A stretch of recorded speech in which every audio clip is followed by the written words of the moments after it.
Bonjour à tous. Je suis Atem Younes, un doctorant à GMCAO.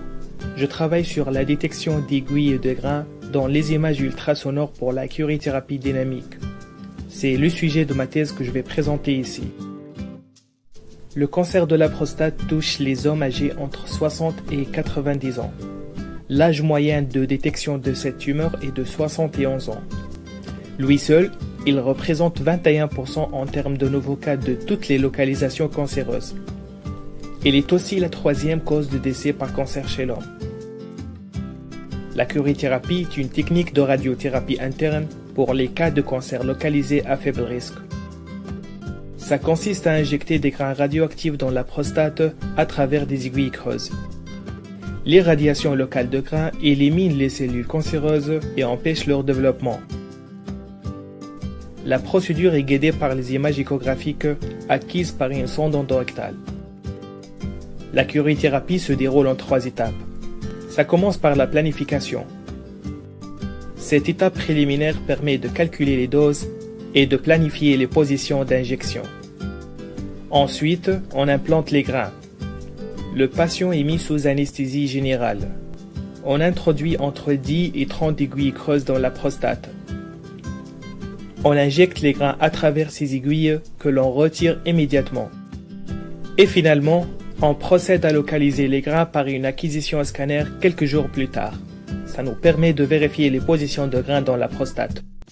Ce processus linéaire permet d'identifier les grains mal placés et de se renseigner sur le bon déroulement de la curithérapie. Cependant, aucune intervention corrective n'est possible. Pour pouvoir compenser les erreurs d'implantation de grains, on fait dérouler la curithérapie en 3 étapes itératives.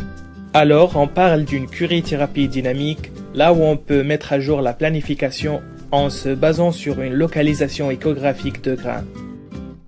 Pendant ma thèse, je travaille pour localiser les grains radioactifs à partir des volumes échographiques. Les grains à localiser sont des petits cylindres de diamètre 0,8 mm et de longueur 5 mm. Leur petite taille rend leur localisation dans des acquisitions échographiques de mauvaise qualité plus compliquées. Afin de réduire la difficulté, je commence par localiser les aiguilles et identifier leurs pointes. Ce qui me permet de réduire le volume de recherche de grains autour des trajectoires d'aiguilles. J'ai développé une solution basée sur la classification bayésienne de voxels pour sélectionner ceux qui représentent l'aiguille.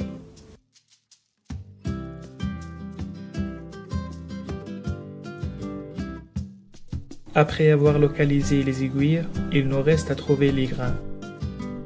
La solution proposée s'est modélisée par le workflow suivant.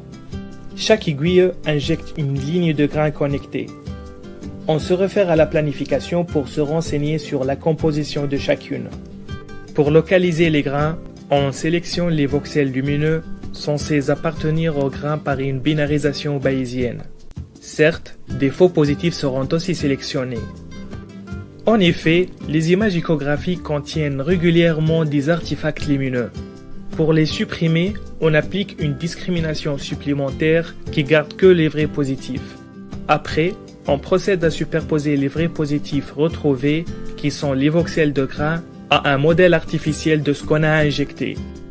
Éventuellement, on retrouve les positions de grains.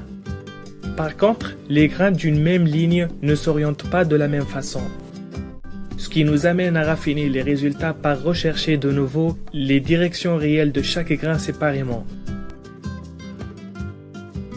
Afin de quantifier la précision de la localisation, on s'amusait à faire quelques manips expérimentales pour simuler une session de curithérapie et acquérir des volumes échographiques sur lesquels on teste les algorithmes. On fait comparer les localisations échographiques de grains avec leur localisation scanner que l'on considère comme étant la vérité terrain. Sur un premier test de 22 grains, les résultats obtenus donnent une erreur moyenne égale à 1,7 mm et un écart type de 0,68 mm. Jusque-là, il ne me reste qu'à vous remercier.